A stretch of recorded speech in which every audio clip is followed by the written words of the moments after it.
Aqui no Brasil, as heresias que mais se destacam, elas vieram aí dos últimos, talvez 50 anos, de forma mais acentuada, principalmente nos últimos 30 anos. É a teologia da prosperidade, é a confissão positiva, é a teologia da libertação. Esse é o carro-chefe que foi trazido para o Brasil através de Kenneth Hagin, e até hoje perdura, até hoje tem infestado a nação brasileira.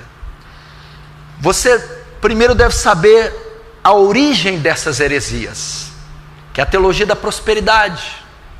A confissão positiva ensina: declare. Você está doente? Declara a cura, toma posse, pega o que é seu, exige, decreta. Se é pobre, tem que ser rico. Está doente, tem que curar. São mais ou menos o bojo dessa teologia da prosperidade e do positivismo. Mas a maioria dessas heresias tem origem em seitas como gnosticismo, ciência cristã, nova era. Isso tudo não vem do cristianismo. As doutrinas das heresias modernas, elas são muito mais culturais do que religiosas, muito mais culturais do que cristãs. Isso que você vê hoje florescer no Brasil, como teologia da prosperidade, curandeirismo, teologia da libertação, teologia da batalha espiritual, do positivismo, da confissão positiva, ela vem do gnosticismo, da ciência cristã, da nova era. Ela é muito mais cultural do que cristã. E esse movimento, ele convergiu todo no ministério do Kenneth Hagin, que é chamado movimento da palavra da fé, que tem como Kenneth Hagin o seu pai, o seu propagador principal. Esse movimento da palavra da fé, que é de onde origina-se a vasta maioria das heresias do Brasil, ela tem o seu nascimento no século XIX, através de um homem chamado Phineas Quimby. Ele nasceu em Nova Hampshire, Estados Unidos, 16 de fevereiro de 1802. Morreu no dia 16 de janeiro de 1866. Esse homem foi um professor americano, um dos pioneiros das ideias teológicas que deram origem ao movimento do novo pensamento. Vou mostrar aqui um pouco das ideias de Quimby. Quimby desenvolveu algumas ideias sobre a habilidade das pessoas de curar suas enfermidades por meio da força de suas mentes e palavras. Esta crença em cura derivava da teologia de um Deus amoroso e de uma realidade espiritual mais densa e profunda, mais real do que o nosso mundo. Quimby estudava ocultismo, hipnotismo e parapsicologia. Então eu estou dizendo da onde nasceu o movimento de fé de Kenneth Hagin. Primeiro começou nesse homem, num americano chamado Phineas Quimby. O que ele cria? Quais doutrinas ele sustentava, para você ter uma ideia? Quimby cria que tudo que você pensa, tudo que você fala, você atrai essas coisas para você. Tudo que você declara pode vir à existência. Uma das principais influenciadas por ele foi Mary Baker Eddy, que foi a fundadora das ciências cristãs. Ela estudou com ele por um tempo e foi curada por ele. Ela ficou tão impressionada com a cura e com os ensinamentos dele, que ela adotou muitas das suas ideias. E quando ela cria a ciência cristã, ela usa no seu pano de fundo muitas das doutrinas de Quimby. O que em suma ensina a ciência cristã? Elas negam as enfermidades ou coisas más. Elas não confessam doenças ou tragédias. Sempre confessam bênçãos. E o texto que eles usam é Provérbios 18, 21. A morte e a vida estão no poder da língua, e aquele que a ama comerá do seu fruto. Então, por exemplo, se você pergunta para eles, você está doente? Não, eu não estou doente. Eles não confessam a doença.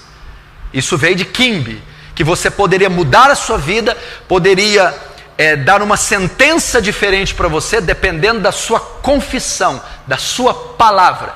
Ele cria que através das palavras e pensamentos positivos, você podia mudar o curso da sua vida. Você falasse coisas boas, você atrairia coisas boas. E essa mulher que é criadora da ciência cristã, ela caiu, ela se jogou aos pés e se aprofundou nas doutrinas de Kimbe. E ela então não confessava absolutamente nada de ruim. Porque aquilo que a boca confessa, isso acontecerá, segundo a interpretação de Provérbios. A morte e a vida estão no poder da língua. Aquele que a ama comerá do seu fruto.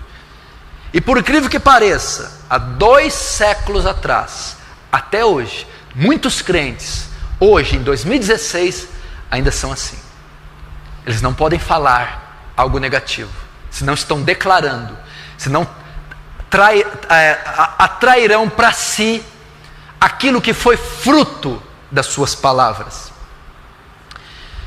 Depois desse homem, eu estou dizendo onde se originou aqueles que influenciaram Kenneth Hagin, que foi o pai do movimento Palavra da Fé, movimento esse que até hoje influencia a maior parte das igrejas do Brasil, principalmente as pentecostais, principalmente as neopentecostais e muitas, não todas, mas muitas pentecostais. Depois desses dois, nós tivemos outro estudioso, Essek Kenyon, nascido em 24 de abril de 1867, falecido 19 de março de 1948. Quem foi Kenyon? Foi um pastor norte-americano da Igreja Batista Nova Aliança, foi evangelista e escritor. Kenyon teria sido o primeiro autor a publicar sobre o que se tornou a teologia da prosperidade. Kenyon tinha muitas ligações com os ensinamentos de Kimbe, com o movimento Novo Pensamento.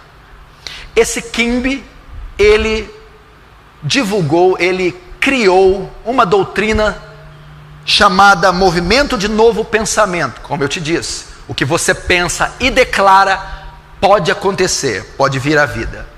E esse Kenyon, que foi um pastor batista, que foi um escritor, ele sofreu muita influência, tanto do Kimbe, quanto também da Mary Baker.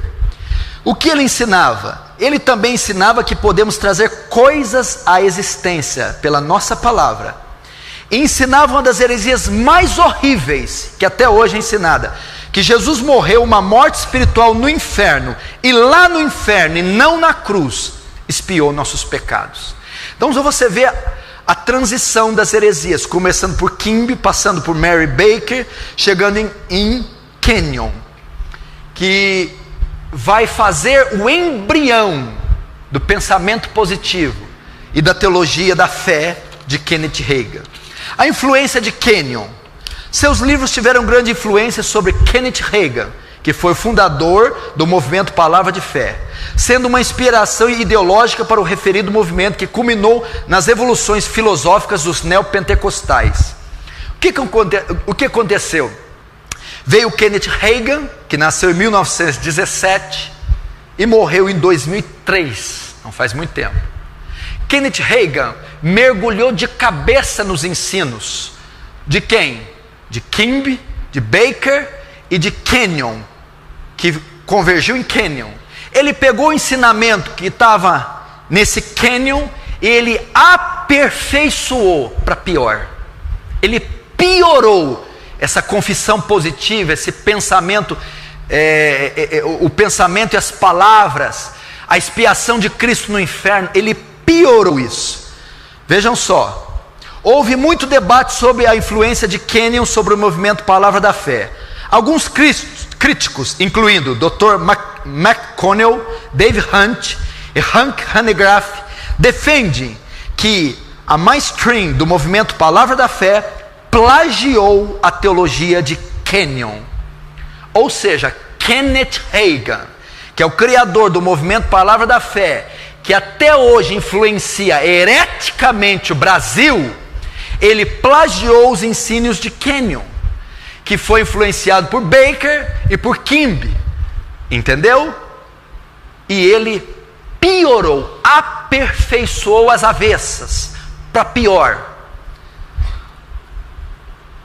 Eu estou dizendo isso para nós chegarmos no que muitos acreditam ainda hoje, para as heresias que muitos acreditam ainda hoje. Aí chegamos em quem? Kenneth Hagin. Ele vai tomar o bastão de Kenyon. Nasceu em 1917 e morreu em 2003. Engraçado que falso profeta demora a morrer, né? Não cai avião, não pega gripe, não corta dedo, não pega tétano. Não entendo. Aí você, David Brenner morreu com 29 anos. Kate Green morreu por aí também, 29 anos. Quantos anos vocês têm?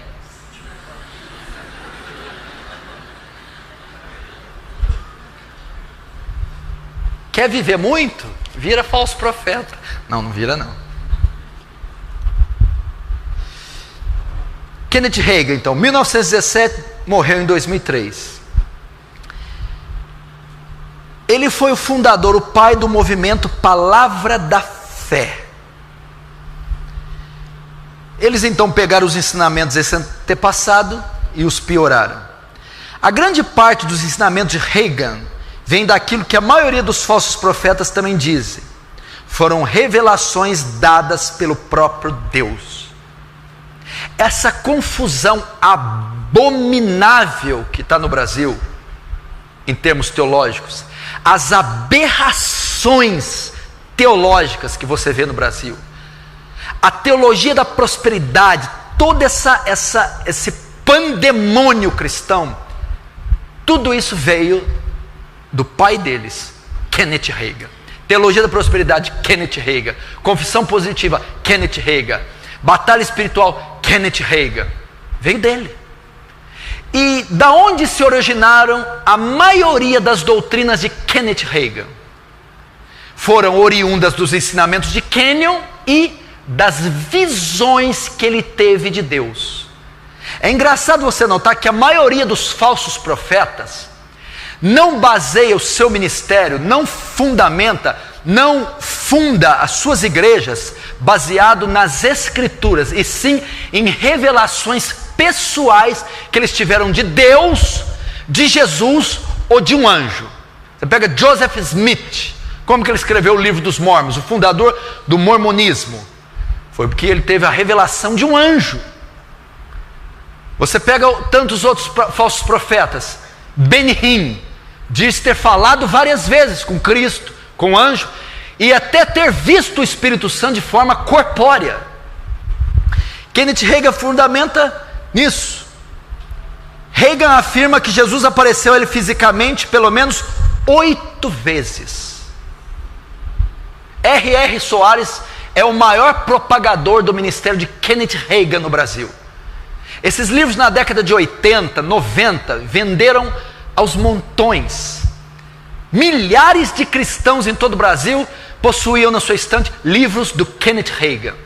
O evangelicalismo brasileiro foi influenciadíssimo pelas doutrinas de Kenneth Hagin. E Kenneth Hagin fundamentou seu ministério em quê? Em hereges,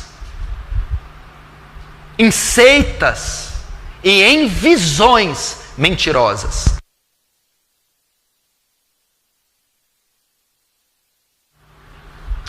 Então veja só, como que Kenneth Hagin pode afirmar um absurdo desse? Ele afirma que Jesus apareceu a ele fisicamente pelo menos 8 vezes. Se ainda fosse como para Saulo na estrada de Damasco, já duvidaríamos. Foi uma aparição de Jesus. Ele viu fisicamente. Apareceu para ele. Fisicamente. 8 vezes para ele. Dando a ele as inspirações para o seu ministério. Presta atenção, em um livro que ele publicou chamado Autoridade do Crente, ele conta que conversou com Jesus 1h30. Esse livro ele está à venda. Chama A Autoridade do Crente. Conta que conversou com Jesus 1h30. E de repente nessa conversa, isso está narrado no livro, aparece um demônio em forma de macaco, que fica balbuciando e atrapalhando a conversa dele com Jesus. Passado um tempo, ele vendo que Jesus não faz nada, ele ordena que o demônio se cale e expulse o demônio. Então ele conta no livro que fica pensando, por que será que Jesus não fez isso? Por que será que Jesus não expulsou esse macaco, esse demônio em forma de macaco? É então que ele faz essa pergunta para Jesus. E Jesus responde: se você não tivesse tomado essa atitude a respeito do macaco, eu não poderia ter tomado. Ele disse, em outras palavras para Kenneth Hagin, só você poderia ter expulsado o demônio, eu não poderia. Coisas como essa ele escreve no livro, demonstrando que tinha autoridade superior ao Filho de Deus. Benny Hinn, a nação brasileira até hoje bebe das doutrinas de Benny Hinn. Talvez o livro evangélico mais vendido no Brasil foi o livro Bom Dia Espírito Santo, do Benny Hinn. Benny Hinn estava no Brasil, se eu não me engano, no ano passado, ou em 2014. Vem constantemente ao Brasil fazer eventos no meio pentecostal e neopentecostal. Benny Hinn, em uma pregação, afirmou que Jesus ia aparecer em Nairobi, Quênia, para ele, fisicamente. Ele ia fazer uma cruzada em Nairobi, Quênia, e ele disse que Jesus ia aparecer para ele fisicamente. E quando ele está pregando, ele diz aos ouvintes: nós temos uma grande possibilidade de voltar de Quênia tendo imagens filmadas de Jesus no púlpito, materializado fisicamente. Dentre as heresias de Benny Hinn, porque Benny Hinn também é o desdobramento da confissão positiva de Kimby, de Kenyon e de Baker, que foi toda convergida e aperfeiçoada para pior em Kenneth Hagin. Foi também influenciado por Hagin, Benny Hinn.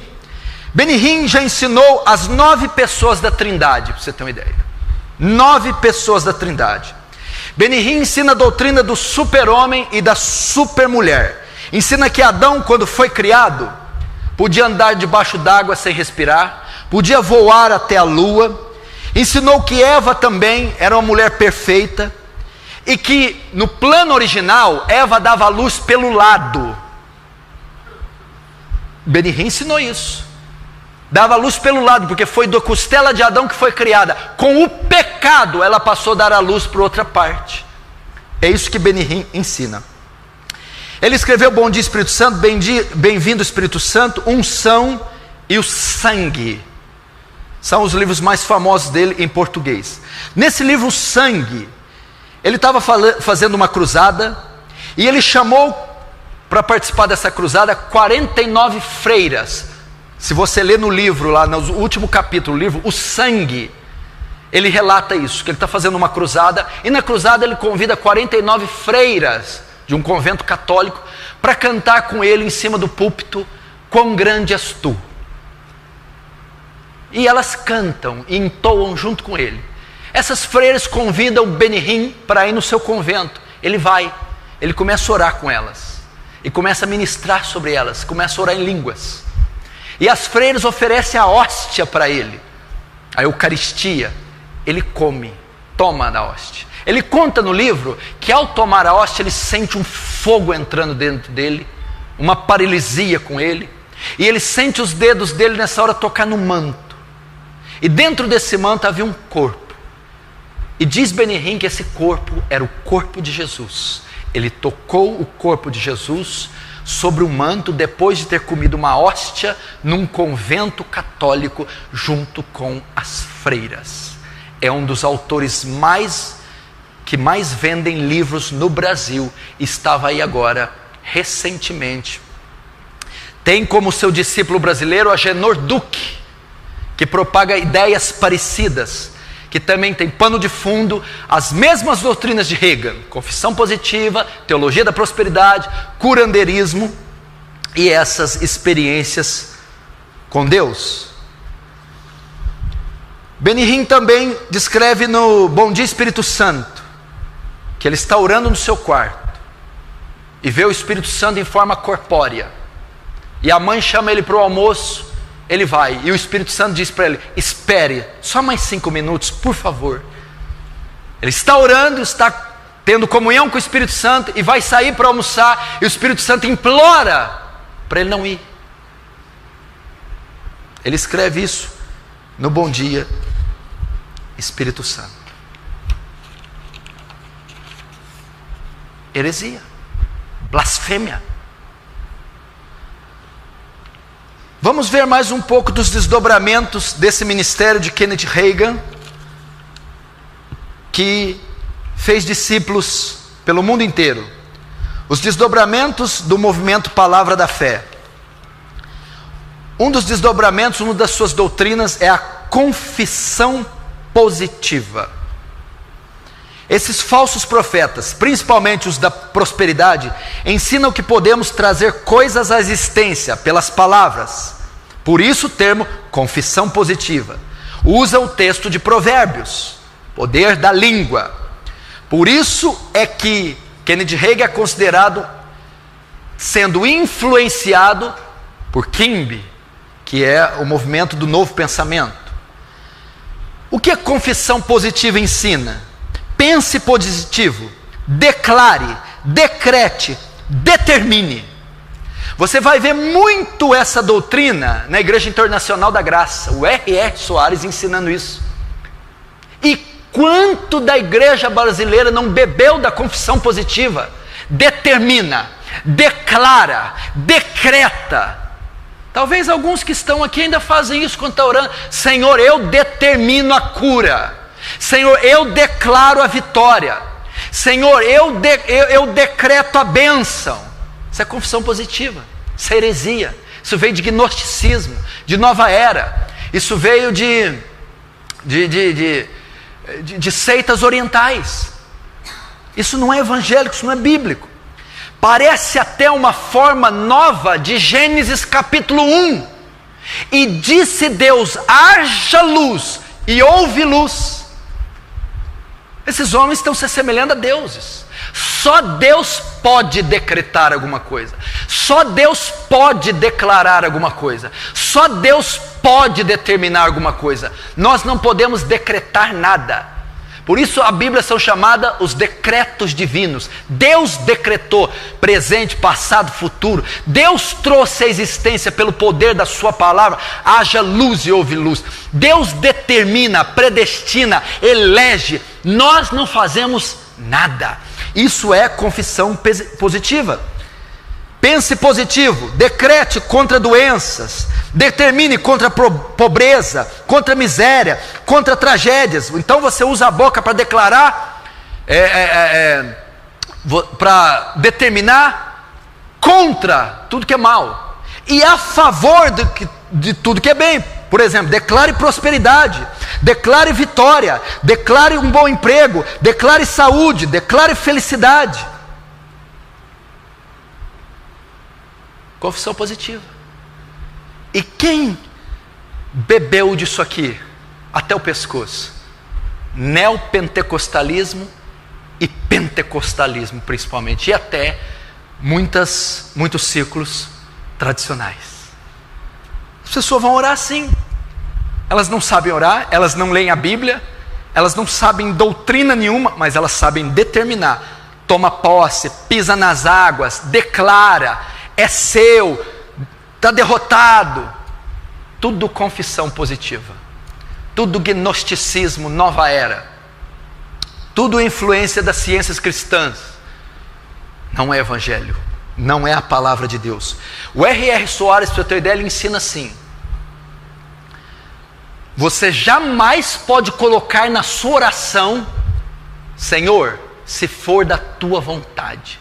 Se você orar e colocar se for da tua vontade, você já decretou a derrota. Heresia. Blasfêmia. Pai nosso que estais no céu, santificado seja o vosso nome, venha a nós o vosso reino, seja feita a tua vontade, assim na terra como no céu.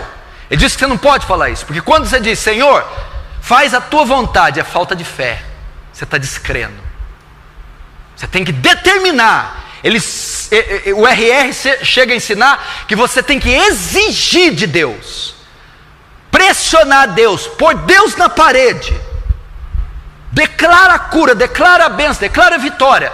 Quem ensina isso? Edir Macedo, R.S. Soares, Benny Hinn, Kenneth Hagin, Kenneth Copeland, Joel Osteen, Joyce Meyer, os apóstolos modernos, apóstolo César Augusto, apóstolo René Terranova, apóstolo Estevão Hernandes e outros pequenos apóstolos. Todos estão até o pescoço da confissão positiva. Declare. Pra você ter uma ideia, Joel Osteen, um pastor norte-americano, ele disse: sabe por que Deus deixou Zacarias, pai de João Batista, mudo? Vocês não vão acreditar o que ele falou. Lembra-se que o anjo foi dar a nova a ele que a esposa dele ia conceber e dar um filho varão, João Batista. E ele duvidou, disse que já estava velho. A Bíblia diz que o Senhor fez com que ele ficasse mudo e voltasse a falar só quando o menino nascesse. Joel Osteen diz por que fez isso. Sabe por que Deus deixou Zacarias, pai de João Batista, mudo? Foi porque as palavras negativas de Zacarias iriam mudar os planos de Deus. Para evitar que Zacarias confessasse algo negativo, Deus deixa ele mudo. Porque as palavras do homem têm poder, e se ele falasse algo contrário, poderia mudar a vontade de Deus e impedir a vontade de Deus de se cumprir, pelo poder que as palavras têm. Ou seja, as palavras do homem, esse movimento ensina, são tão poderosas que tem mais poder do que a vontade de Deus.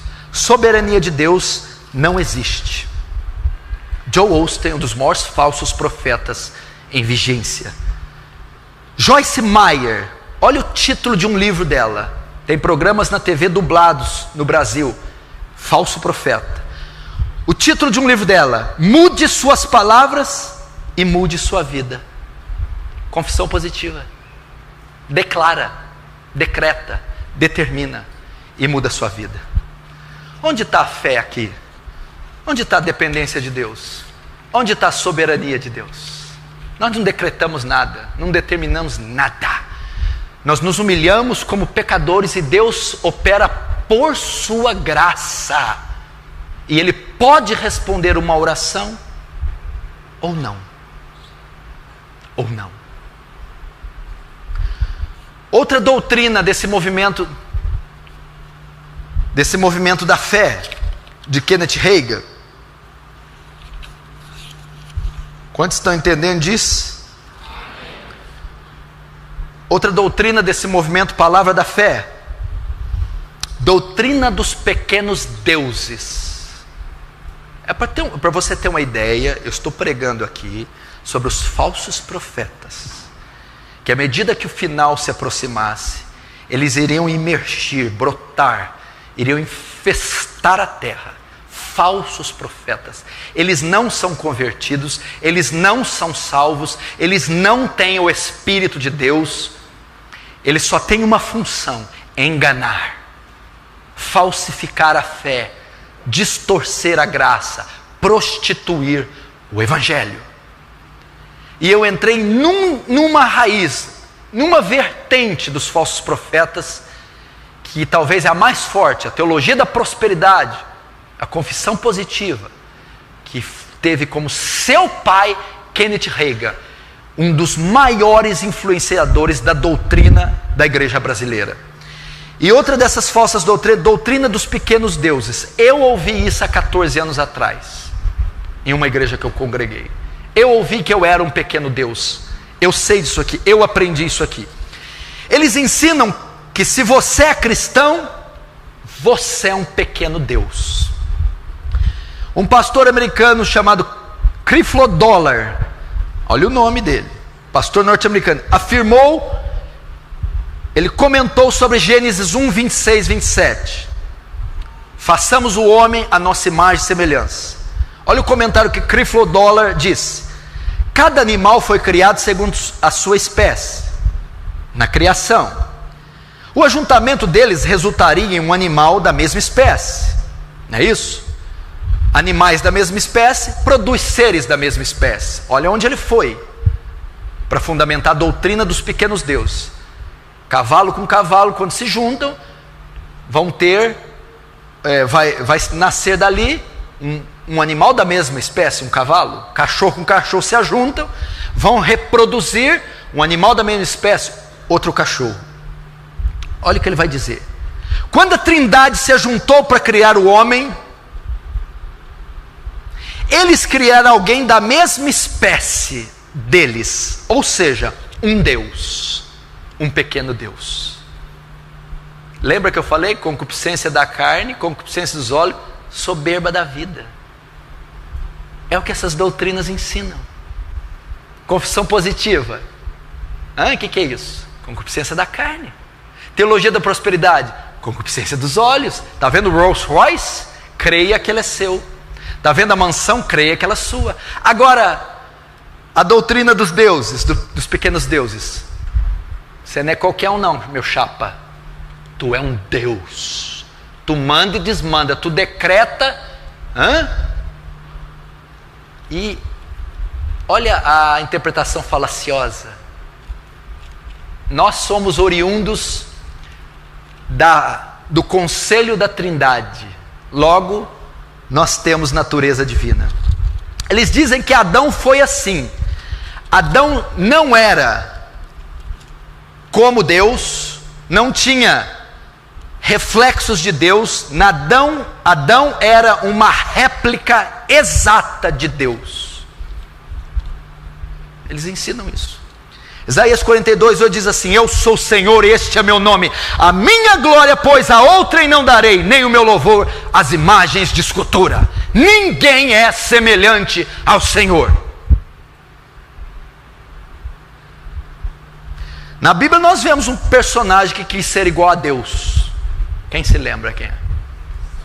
Se deu mal. Satanás quis se assemelhar a Deus, foi expulso e banido do céu para sempre.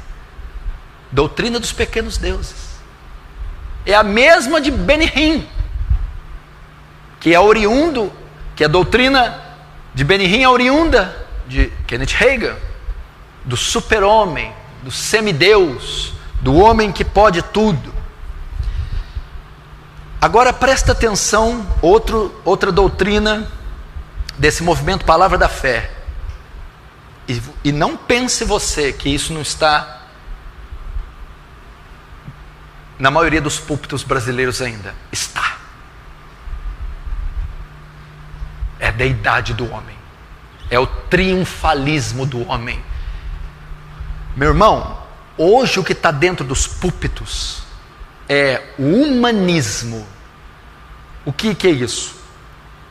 Deus, o homem é o centro do culto, o centro do louvor, o centro da pregação, o centro da conferência. O humanismo colocou Deus no centro, junto com essa doutrina dá superpoderes ao homem, os quais ele não tem. A doutrina da queda, olha isso aqui que eles ensinam. Adão era Deus, uma réplica exata de Deus.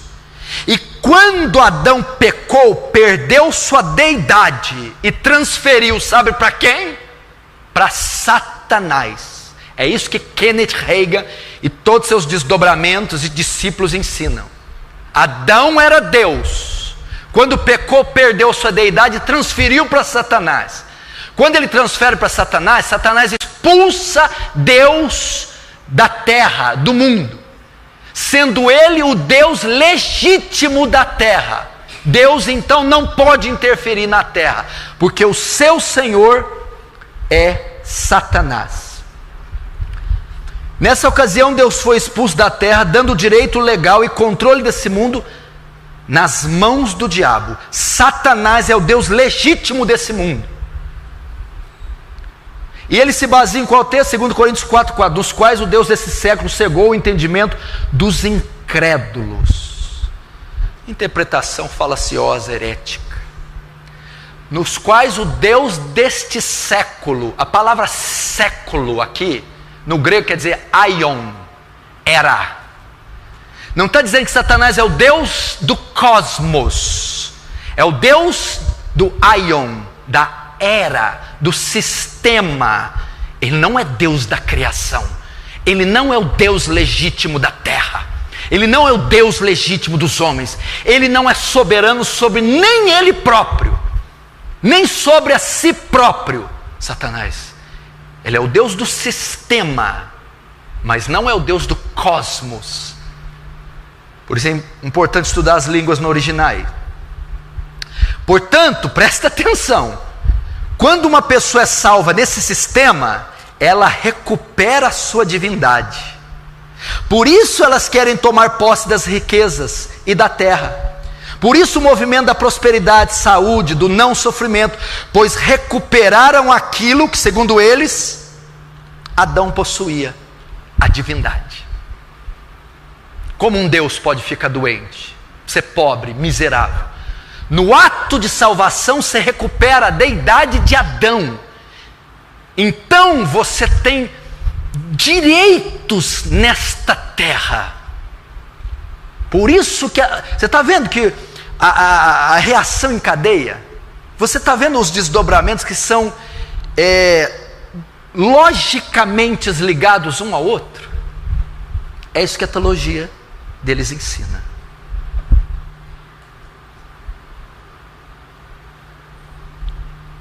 Myles Munroe, a respeito disso, sabe o que ele diz? Myles Munroe, ele difundiu muito a sua doutrina aqui, através do ministério do Silas Malafaia. Malafaia foi responsável por trazer ele aqui várias vezes. Recentemente sofreu um acidente de avião, morrendo com a sua família. Ele disse, numa conversa com Benny Hinn, que Deus não pode interferir nesta terra sem a permissão do homem. Deus não pode interferir na terra sem que o homem deixe. Está cheio de palestras deles no YouTube e livros dele, que ele esteve aqui há 2, 3, 4 anos atrás. Falso profeta. Ensinou uma blasfêmia. Salmo 115, 3. Mas o nosso Deus está nos céus e faz tudo o que lhe apraz. Tudo que Deus quer, faz como quer, quando quer, sem pedir permissão para ninguém. O que for contrário a isso é heresia, blasfêmia. Sobre a morte de Jesus na cruz, veja o que eles ensinam sobre a morte de Jesus.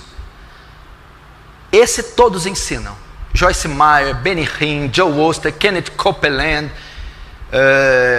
todos esses falsos profetas ensinam. Kenneth Hagin ensinou. Eles ensinam que a morte na cruz não foi suficiente para expiar nossos pecados. Ela foi só o início. Jesus teve que descer ao inferno, sofrer, ser atormentado, e lá morreu espiritualmente. Lá morreu espiritualmente e perdeu a sua deidade. Ele teve que nascer de novo para pagar nossos pecados. Essa foi a verdadeira expiação para os nossos pecados.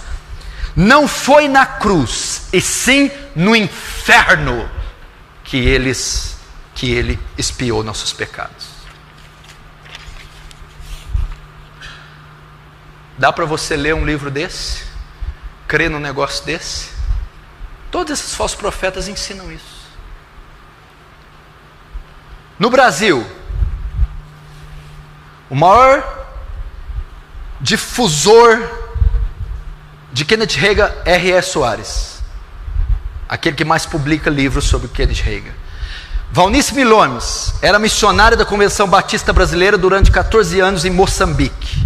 Depois rompeu com a Convenção Batista e bebeu muito dos ensinos de Kenneth Hagin.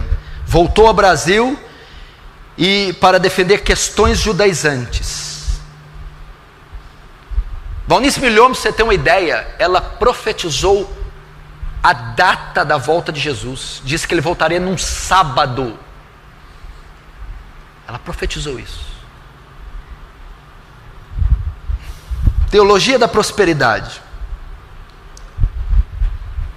A grande criadora da teologia da prosperidade, a difusora no Brasil, foi a Igreja Universal do Reino de Deus, com o seu bispo Edir Macedo. A teologia da prosperidade, ela resume aqui a confissão positiva. Qual que é o resumo da confissão positiva? O cristão tem que ser próspero financeiramente e livre de qualquer sofrimento das enfermidades. Esse é o resumo. É crente, não pode ser pobre. É crente, não pode ser doente. É crente, não pode perder o emprego. É crente, não pode sofrer. Esse é, em suma, o pilar principal da confissão positiva. Eles tiram essa ideia de Isaías 53, mas ele foi ferido por nossas transgressões e moído por nossas iniquidades. O castigo que nos traz a paz estava sobre ele, e pelas suas chagas, pisaduras, fomos sarados. Olha lá, ó. A expiação na cruz não garante só perdão dos pecados, mas cura de enfermidade, segundo Isaías 53. Mas não é essa a interpretação. Feridas aqui está falando de pecados. É o que Pedro vai dar. A interpretação está em 1 Pedro 2,24. Levando ele mesmo no seu corpo, os nossos pecados sobre o madeiro, para que mortos pelo pecado pudéssemos viver para a justiça. E pelas suas feridas foste sarado. Sarado do quê? Do pecado. A ferida aqui é iniquidade. Então a expiação não garantiu cura, garantiu perdão dos pecados. Eu creio em cura? Creio. Deus pode curar? Pode. Pode curar em resposta à oração? Pode. Mas ele não disse que ia curar todo mundo. Não disse que a cruz garantiu a saúde de todo mundo. A cruz garantiu a redenção de todo o que crê. Então, esse é o carro-chefe da confissão positiva, propagada pela Igreja Universal de Deus, que tem o seu chefe Edir Macedo. Deus não quer que você sofra. Deus não quer ver ninguém pobre. Deus não quer ver ninguém doente. É a vontade de Deus que todos prosperem, que todos enriqueçam e que todos sejam curados e que ninguém sofra. A máxima da teologia da prosperidade é: exija seus direitos diante de Deus. E aí vai. Tem tanta coisa para falar aqui. Paul Yang-Shu. Quem aqui conhece o livro dele, Quarta Dimensão? Ele é pastor da maior igreja do mundo. A igreja dele tem 1 milhão de membros na Coreia do Sul, mais de 1 milhão. No seu livro Quarta Dimensão, ele estava orando e pedindo para Deus uma escrivaninha, uma cadeira com rodinha e uma bicicleta, quando era mais novo. E Deus não respondia. Ele escreve isso no seu livro Quarta Dimensão. Foi então que Deus veio e ele fala assim: olha, eu não te respondi porque você não é específico. Eu não sei o que você quer, se não é específico, seja específico. Ele então diz: olha, eu quero a cadeira com rodinha cromada, a bicicleta assim, com um monte de catraca, e a escrivaninha assim, assim, assado. Aí ele recebeu. Então ele diz: quando você for específico, declarar, tudo vai acontecer. Livro Quarta Dimensão. Heresia. Estou terminando. Esses são alguns desdobramentos dessas seitas, dessas heresias. Nós estamos aqui para denunciar esses falsos profetas. Eu só mostrei a ponta do iceberg, só um fio de cabelo do que está aí em nossa nação. Nós não podemos nos calar. Nós não podemos assistir eles fazerem isso com a fé. Eles estão vituperando a cruz de Cristo. Eles estão escarnecendo o Espírito Santo. Estão profanando o sangue da nova aliança. Estão calcando os pés o Filho de Deus e o Espírito da graça. Estão levando multidões para segui-los.